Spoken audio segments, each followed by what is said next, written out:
Hello, good morning. कशा आहात सगळेजण? आय होप तुम्ही सगळे खूप खूप छान असाल आणि या थंडीचा एन्जॉय घेत असाल. खूप जास्त थंडी आहे. तर सकाळची सगळी कामं माझी वेळेत आवरलेली आहेत. आता इकडं मी मळत आहे धपाटीसाठी पीठ. तर अगोदर मी सगळे पिठं काढून घेत आहे. तर गव्हाचं पीठ, ज्वारीचं पीठ हे सगळे डबे मी खाली ठेवलेले आहेत किचन काउंटच्या खालच्या बाजूला. तर 1 वाटी मी गव्हाचं पीठ घेतलेलं आहे आणि 3 वाटी ज्वारीचं पीठ घेत आहे. म्हणजे ज्वारीचं पीठ थोडंसं जास्तच ठेवायचं आहे.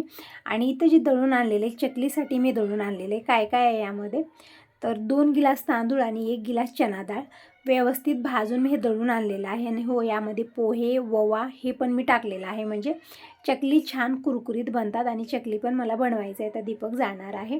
तर दीपकला पॅक करून देण्यासाठी चकली, चिवडा, लाडू हे सगळं मला बनवायचं आहे.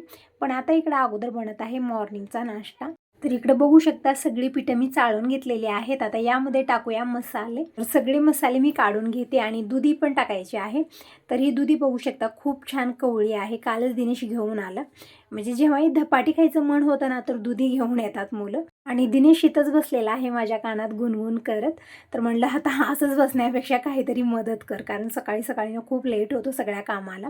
आणि तीळ पण कालच आणलेले होते, पण मी काही हे काढलेले नाही आहेत. तर आता थोडंसं निसून घेते आणि डब्यात भरून ठेवते. म्हणजे तसं तरी यामध्ये काही नव्हतं, तरी पण थोडंसं फटकून निसून मी ठेवणार आहे, म्हणजे एक मनाच्या शांतीसाठी. तर दिनेश इकडे तीळ खायला घेतलेला आहे आणि थंडीच्या दिवसामध्ये तीळ खाणं खूप चांगलं असतं. काळे तीळ खूप सारे आहेत, पण धपाटीमध्ये घालण्यासाठी मी हे तीळ आणायला लावलेले आहेत. आणि आज चकली पण बनणार, त्यामुळे मी हे थोडेसे जास्तच तीळ आणायला लावलेले होते. तर तीळ इथं फटकून घेतलेले आहेत, निसून घेतलं. तसं तर यामध्ये काही निघालेलं नाही आहे.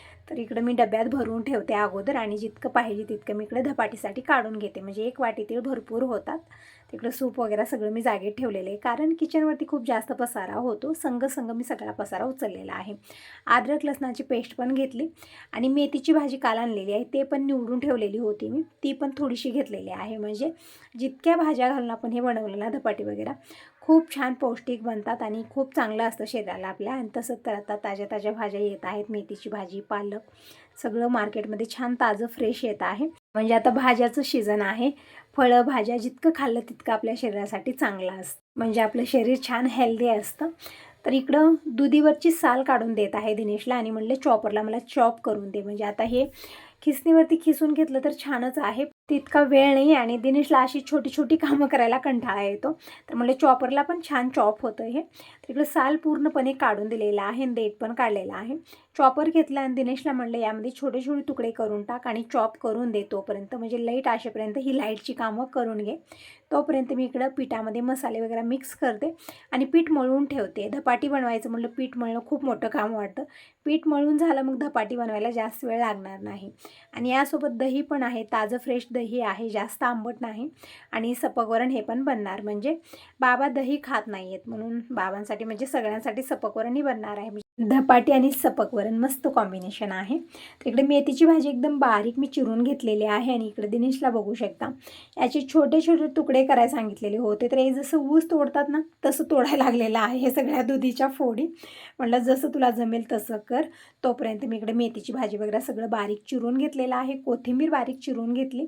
तोपर्यंत दिनेशने इकडं अर्ध्या दुधीचे छोटे छोटे तुकडे करून चॉपरमध्ये घेतलेले आहेत आणि इकडे चॉपर ऑन करत आहे. म्हणजे छान चॉप करून देईल आणि नंतर जे राहिलेली दुधी आहे ते नंतर करेल, कारण चॉपरमध्ये तितकं बसतच नव्हतं.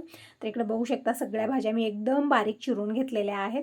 आणि इकडे पाणी लावलेले, गरम होण्यासाठी पाणी ठेवलेलं आहे. तुम्ही म्हणत होता ताई बकेटामध्ये पाणी लावत जा, म्हणजे कळशीमध्ये लावू नको, करंट लागतं खूप भयानक. तर तुमचं बरोबर आहे, पण सवय झालेली आहे त्यामुळे मला काही वाटत नाही. आणि बकेट खूप मोठं पण असतं, म्हणून मी छोट्या छोट्या कळशीमध्ये लावत असते. याचं तोंड छोटं असतं ना, म्हणजे आंघोळीला थोडासा लेट झाला तरी पण पाणी जास्त वेळ गरम राहतं, म्हणून मी कळशीत लावते. तरी पण तुम्ही छान सजेशन देता, तुमचं एकदम बरोबर आहे की प्लास्टिकच्या बकेटामध्येच पाणी वगैरे लावलं पाहिजे. आणि अगोदर तर ड्रम होतं माझ्याकडे, नंतर ते ड्रम खराब झालं आणि तेव्हापासून मी कळशी, हांडा जी हे आहे त्यामध्ये पाणी लावत असते. तर इकडं दुधी छान चॉप करून दिलेली आहे दिनेशनं. तोपर्यंत मी इकडे पिठामध्ये मसाले मिक्स केले. म्हणजे 2 ते 3 चमचे हिरवी मिरचीची पेस्ट टाकलेली आहे, याचा फ्लेवर छान येतो. आणि अर्धा चमचा हळदी पावडर आणि 1 ते 1.5 चमचा अद्रक लसणाची पेस्ट टाकलेली आहे, याचा फ्लेवर छान येतो यामध्ये. आणि तोपर्यंत इकडं जी अर्धी दुधी ठेवलेली होती ते पण दिनेश इकडं चॉप करून देत आहे मला. म्हणजे पूर्ण ही दुधी मी धपाटीमध्ये टाकणार आहे. पालक वगैरे टाकून आपण हे बनवू शकतो. मेथीची भाजी खूप छान धपाटी बनतात आणि पौष्टिक पण असतात. आणि दररोज झोपेतनं उठल्यानंतर एक टेन्शन आपल्याला असतं, म्हणजे बाकीची कामं आपण करतो, विचार करण्याची गरज नाही आहे. पण जेव्हा स्वयंपाक बनवायचा आहे, मग नाश्त्याला काय वेगळं बनवायचं आहे, एकसारखं बनवलं मुलं खायला नानो करतात. त्यामुळे काहीतरी अदलून बदलून, म्हणजे कधी पालकचे पराठे, कधी धपाटी, कधी काही आपण बनवत असतो. जसं की आज आपल्या इथं धपाटी बनत आहे. आणि अधूनमधून मी बनवत असते, कारण दिनेशच्या पप्पांचे फेवरेट आहे धपाटी. थालीपीठ हे खूप आवडतं त्यांना.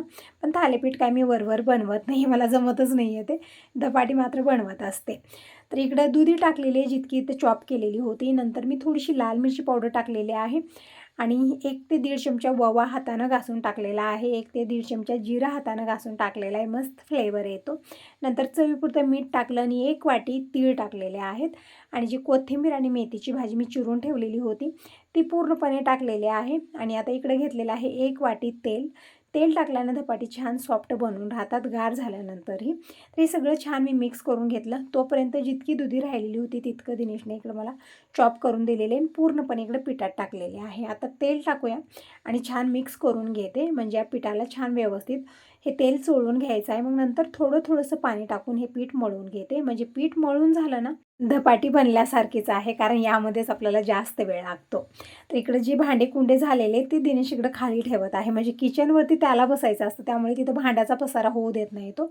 माझ्या अगोदर तोच काढायला लागतो. सगळं टोपल्यात भरलेलं आहे इकडं आणि थोडासा जास्तच पसारा इकडं दिसत आहे ना खाली, म्हणजे जे एक्स्ट्राच असतं ते मी खाली ठेवत असते, किचनवरती जास्त पसारा वाटू नये म्हणून. तर इकडं थोडंसं पाणी टाकून मी हे पीठ मळून घेत आहे आणि इकडे दिनेशची गुणगुण सुरूच आहे. दीपक बाहेर गेलेले आहे, म्हणजे बाहेरची कामं आवरत आहे, दूध वगैरे आणणं ही ती कामं. आणि इकडं पीठी मळून झालेले धपाटीसाठी, तर झाकून ठेवते थोडा वेळ आणि किचन काउंट स्वच्छ करून घेते आणि माझ्यासाठी चहा बनवून घेते. आणि मग कुकरला डाळ लावते. डाळ शिजेल तोपर्यंत मी बाहेरची कामं आवरून येते, म्हणजे बाहेर रांगोळी काढायची राहिलेली आहे अंगणामध्ये, म्हणजे सकाळी अंधार असतो ना, त्यामुळे ही कामं राहूनच जातात. नंतर मी करत असते. म्हणजे अंगणाची साफसफाई पहाटेच्या वेळेतच होते, पण तेव्हा तितकं दिसत नाही आहे बाहेर. फक्त मी धुवून घेते आणि नंतर रांगोळी काढत असते. म्हणजे आता टायमिंग सांगितलं तर सकाळचे 8 साडेआठ वाजलेले आहेत आता. तर आता रांगोळी वगैरे बाहेरची कामंही थोडीफार राहिलेली, त्या अगोदर मी करून येते. इकडे चहा ठेवलेला आहे, तर लिंबूची पानं टाकून मी डिकाशन चहा बनवून घेतला. चहा उकळत आहे तोपर्यंत मी डाळ लावते कुकरला. जोपर्यंत की डाळ शिजेल तोपर्यंत मी पुढची सगळी कामं आवरून येते. रांगोळी काढणं, फुलं घेऊन येणं, देवपूजा करणं, ही सगळी कामं झाली ना, म्हणजे ही खूप इम्पॉर्टंट आहेत. वेळेत झालं तरच छान वाटतं. तर ही सगळी कामं आवरून घेते. तोपर्यंत डाळ पण शिजेल आणि मग नंतर धपाटी बनवून देते आणि गरमागरम धपाटी आणि सपक वरण सगळ्यांना खायला देते.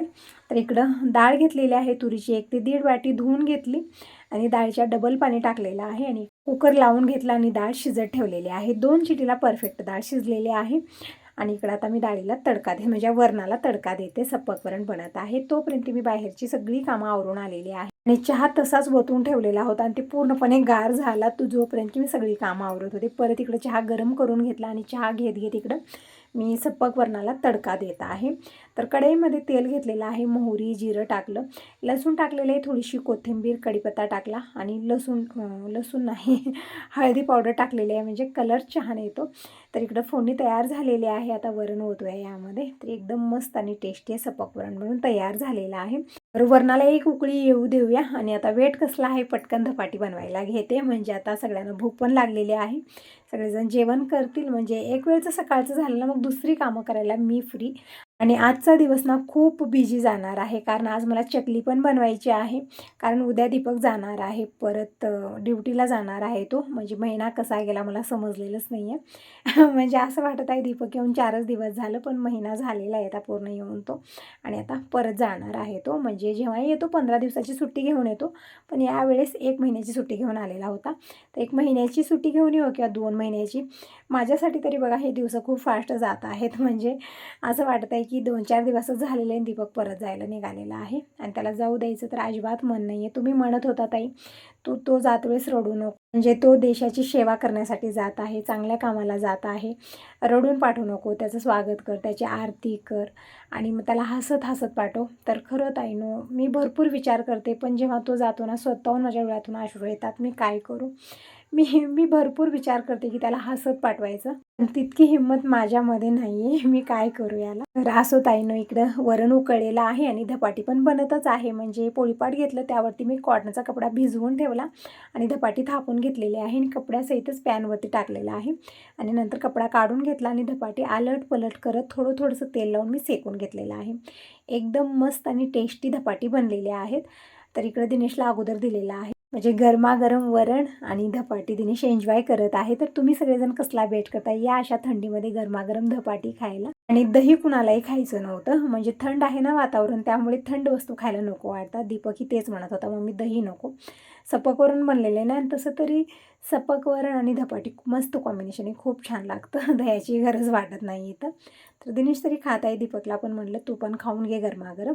आणि जे गॅरेजमध्ये कामाला मुलगा आहे त्याच्यासाठी टिफिन भरून देते. तसं तरी आमचा गुरुवारचा उपवास आहे आज. त्यांच्यासाठी दही, शेंगदाण्याचे लाडू हे सगळं बनवणार आहे आणि बाकींच्यासाठी धपाटी आणि जे रोजचा स्वयंपाक आहे ते मी बनवत आहे. तर तुम्ही सांगा, तुम्हाला हा व्हिडिओ कसा वाटला? चांगला वाटला असेल तर व्हिडिओला लाईक जरूर करा. पहिल्यांदा बघत असाल तर चॅनलला सबस्क्राईब करा आणि कमेंट करून नक्की सांगा की तुम्हाला माझे व्हिडिओ कसे वाटतात. तर इकडं आणखी मी सगळेच धपाटे बनवून घेत आहे आणि बाबांचं पण आवरलेलंच आहे. बाबा पण इकडे जेवण करायला बसलेले आहेत. तर बाबांना, दीपक, दिनेशला सगळ्यांना इकडे जेवायला वाढलेलं आहे. आणि जी पुढची कामं आहेत ते तर आहेत. म्हणजे आज खूप सारी तयारी आहे, म्हणजे खूपच बिझी दिवस जाणार आहे. आज मार्गशीर्ष महिन्यातला पहिला गुरुवार आहे. तर सगळ्यांना मार्गशीर्ष महिन्यातल्या पहिल्या गुरुवारच्या खूप साऱ्या भरभरून शुभेच्छा. आज सगळ्या ताई खूपच घाईगडबडीत असतील, म्हणजे इव्हनिंगला पूजन असतं आज लक्ष्मी मातेचं. तर त्यावेळेस सगळ्या ताई छान अशा रेडी होऊन देवीचं पूजन करतात आणि माझी तरी दिवसभराची घाईगडबड असतेच असते. तर देवीची पूजा वगैरे कशी केली नेक्स्ट व्हिडिओमध्ये शेअर करेन. तर नेक्स्ट व्हिडिओ जरूर बघा. आता यासोबत या व्हिडिओला इथे सेंड करते. बाय बाय, टेक केअर सर्वांना. श्री स्वामी समर्थ, शुभ गुरुवार. तर गावाकडून आणखीन एक दुधी घेऊन आलेले आहेत मुलं आणि नारळ पण फोडले देवीच्या मंदिरामध्ये.